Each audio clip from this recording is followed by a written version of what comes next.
ไม่ใจว่าหน้าวันว่าไม่วันนี้เราติดธุระ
Hãy subscribe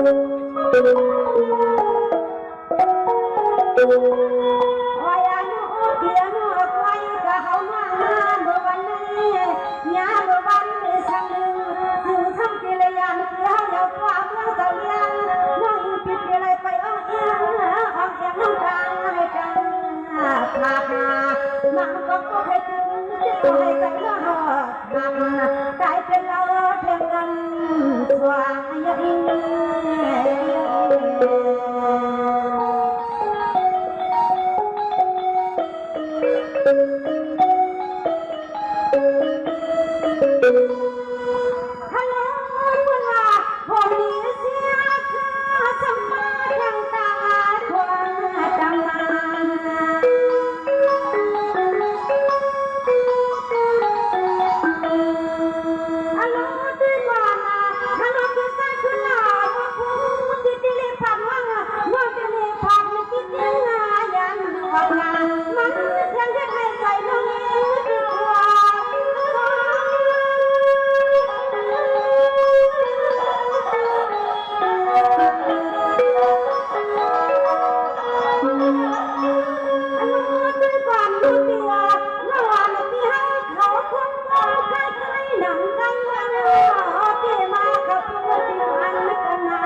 เมื่อไหร่นี่ตีเลยหันที่หันดวง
ขอบใจถึงพบพันในเมืองเขาปอองมีเตียงเขาเสียงผู้ใหญ่คนหลวงเขาเสียงพี่น้องอันนี้ตาวนคุณควายพี่น้องเจ้าตาหน้าพี่น้องเจ้าวิญญาณซาเขาตั้งหมดตั้งเสียงมันก็สั่งมีสั่งเขาเสียมันก็ออกเนยตั้งหมดตั้งเสียงในทำขึ้นมาในเขาขาพี่น้องในมามนเกี่ยวกันตีปล่อยสั่งร้องปล่อยสั่งร้องในก็เป็นอันเย้าโตกว่าดีงามสีเสื้อสั่งเขาเปิ้นปดขึ้นการขึ้นเกี้ยงยังในน้องยิงเขาดูในเตมือวี่เลาล้าเนี่ยจังวี่ก็ลงมือขึ้นทางเมืองใหญ่ขนาดนั้นเอาค่ะยืนจงขาเนาะในเตก็ปฏิให้ซ้ำไทยโคเนาะเองมาก็มาปฏิโคในก็ซ้ำไทยให้ในเปิ้นว่าเพราะว่าสังลาในเพราะว่าการคนเฮ็ดไปมอนอันนี้ในจนในลึกเฮ็ดเป็นแขกโจกข้าวก็ในอันใจจึงหันห้องไว้ว่าจอกแขกโจกข้าวแขกทุ่งเมาอันว่ามันใจมันเป็นจ้าเขาในค่ะเนี่ยจ้าเขาเขาไม่ได้เป็นแขกโจกข้าวอันก็เลยสังว่าใครอยู่ใครกึดใครทางซีต้ามังปอกมาพี่น้องเจ้าตาหน้ามือเงินเขาเลยในไผ่วาเหตุกรรมในนั้นน่ะเนี่ยกาเลยว่ามือเลยนั่นได้ย้อนชูเส้นหลังในย้อนชูว่าปีนาผ้าใหม่ให้ชูเจ้าเฮ็ดย่องลงอย่าอะไรเฮ็ดคอยลงเมื่ออะไรเป็นพี่น้องเจ้าตาหน้าเขาคือเจ้ากลัวปลาเฮ็ดเสียตาก็ป้อมบอกป้อมเลยมากเราอะไรเนาะแต่กาเท้าเขาตีย้อนอักข้างว่าคือกำตีในพี่น้องเขาตีว่าเสียงหื้อในลูกเอามือในกว่าเขาขาดอะไรขึ้นขับตั้งความมวลปันปล่อยพี่น้องปัดตกกระลอนหนึ่งยาวแทงขึ้นนึงยาวกว่าขึ้นนึงยาวขึ้นนึงตาได้เป็นตาอยู่มือว่ามือซึ้งมือพุกมือหื้อซ้ำเด็กขึ้นกว่าขึ้นกลางเส้นเลยพี่น้องเขาเตะยาวกว่าเยาวในเตะมือนอนความผู้เรามีเราเปิดห้างใส่ห้างมันเขาได้อย่าว่าได้มือนอนก่อนผู้เรามีเราเฮือนเขาทำไรยี่ค่ะนี้ป่นกว่าป่นมาให้เลยก้อยข้าในเขาค่ะ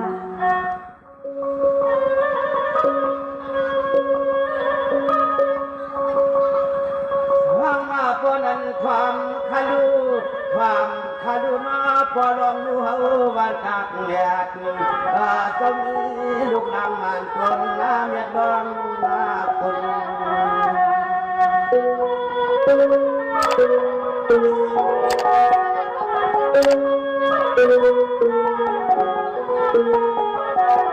อ้ยนอคุณทุ่งเมืองไงคุณทุ่งเมืองเลยว่ามือว่าที่อ้อยพี่โดนว่าเขาดึงกว่างดึงมองคงลุงปังยังกูคนกูนางวนเสือเกี่ยวมาปาปางปอย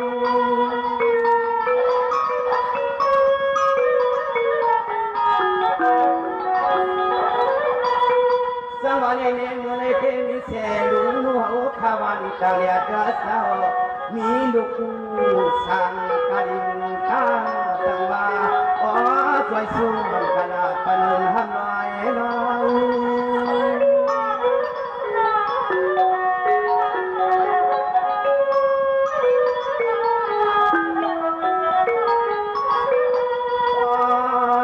สำนักเมืองเสียงก็เพิ่งสำนักไว้สบายก็เพิ่งเสียพอรู้เขาว่าจะเมียเจ้าถึงให้พอได้กัดเสียแบบนี้กูกินข้าเดว่าเก็บลูกไส้ลูกยิงลูกช่างไม่สู่เจ้าเขาให้กัดนาจริงเย็นก็พอรู้เขาเจ้าเนาะมีลูกช่างไม่ก็การรถที่ไม่เพียงคณะ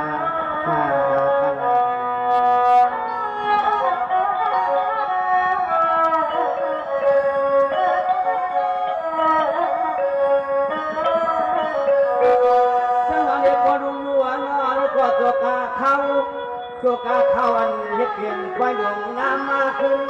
ไฟเงินไฟคำไฟสีไฟคำไฟตุนรังคำหัดมามือวันเมฆก็คำกว่าดวงดวงความในอยากไม่เมียว่าสังเอ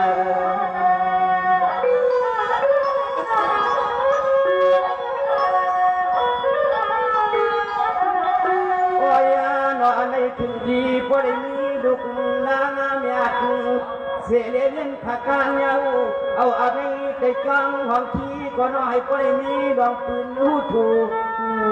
ส่วนบุญอลองบ้าน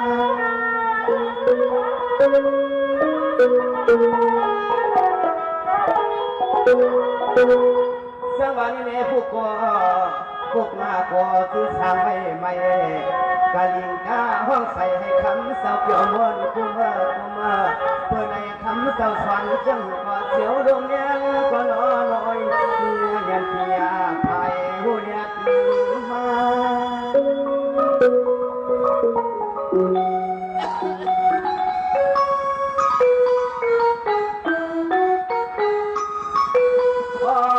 พ่อลุงนัวเจ้าคือความบาดอย่างอาดังลูกมาเมียเจ้าเปลี่ยนเจ้าเฮาไปเฮือนหน้าไปเย่มาเนี่ยขอถึงให้พ่อรถเข็นผู้พี่ให้มีผู้ปันให้ยันร้องทุกร้องเมาให้เด็กเขาสู้ให้ครัวผู้ไทยกับไทยที่ลุงก็กับไทยที่ลุงฮักลุงแยงลุงสั่งใหม่ทำพอลุงนู่เฮาอยากที่ให้ร้องดังเพื่อนวนหนังเต่อกัน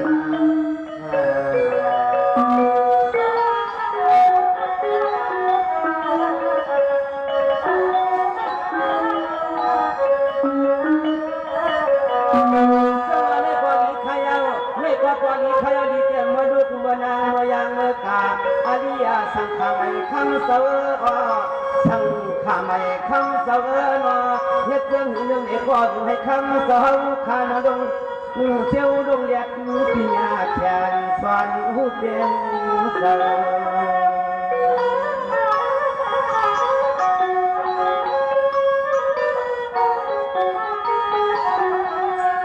โอ้ยนอเที่ยวลงเสียเลี้ยเที่ยวเที่ยง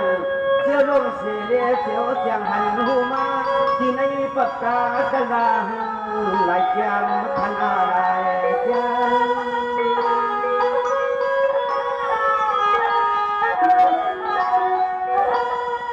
สังวานี่เนี่ยกอดถึงนาทีเจ้าเป็นเจ้าข้าสนองปิญญาพ่อใหญ่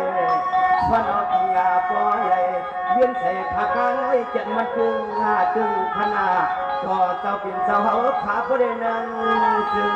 ขอโหดกันนะทวนก่อนทีก่อนควรวันมันเปลี่ยน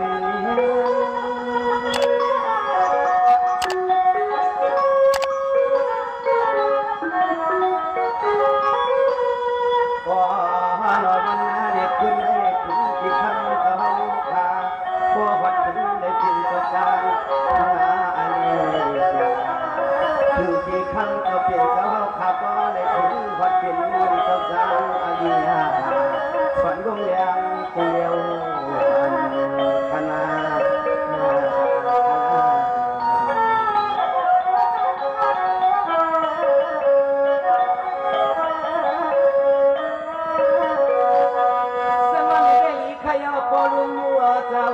พอลุงรัวเจ้าเมื่อมาเมื่อถึงเจ้าขันลูกน้องไม่สัมภาเมื่อวันในคำเจ้ามีลูกหักลูกยางอาเดียเป็นลูกใจเนี่ยสังขาเทียนกำจังดอง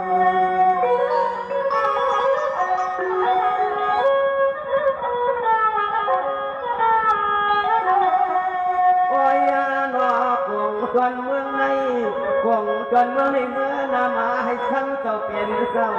ฝันหูฝันดงรักผู้จักผู้เมียวเย้าเที่ยวกำถึง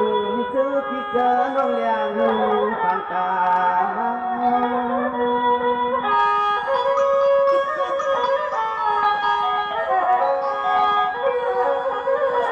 จังให้อันเจ้าขาดเจ้าได้ขึ้นได้ใช้ไม่เพียงดังสาวพออีกนี้สว่างเจ้าคนเข้าห่างเช่นก็สว่างไป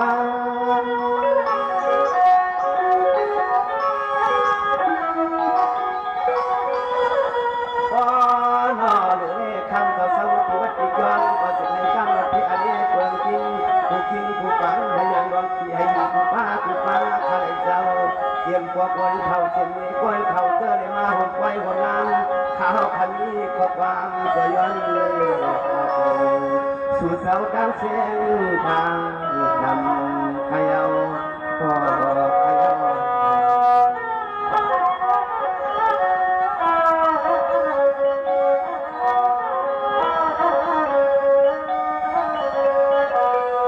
สมัยนี้ก็หุ่นเทียมสัปดาห์หน้าปล่อยสัปดาห์หน้าปล่อยปวดวังมีวังปวดทางมีช้างปวดทางไหนมีทางไหนเปลี่ยนผิดใจเห็นดีขยาวอ่อนให้ปวดถึงให้ปล่อยมีสื่อดูใหญ่กับขึ้นดวงเพียที่ให้มีสั่งเลย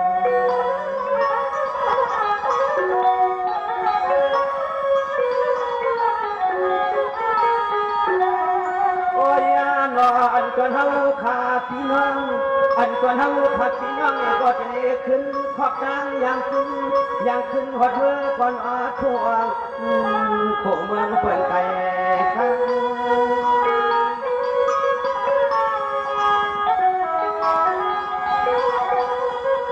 สังวันนี้ก็ให้อันพี่น้องเขาอยู่ดีมีมากส่วนอาสาปัญญาทางหักเจ้าหรือก็ออกงานงา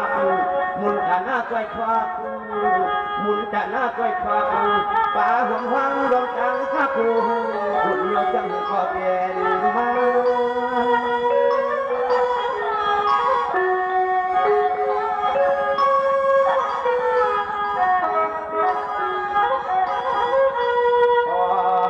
ป้าหดเกียงที่กินที่เศร้าป้าหดเกียงที่กินที่เศร้าพี่โอ้ขันเนาะมีนักเกินกุ้งลงไปก็จะให้ก็เลยสั่งยาทานไว้หุบไว้ให้บริโภคมันตาถึงหัดจิตนึงจิตฟังนั่นยาทานไว้หุบไว้บ้านนอกมันมาดาถึงหัดจิตนึงจิตฟังให้บ้านเอกก็จะให้ก็ได้ยินอันนี้ก็คือวันอันนา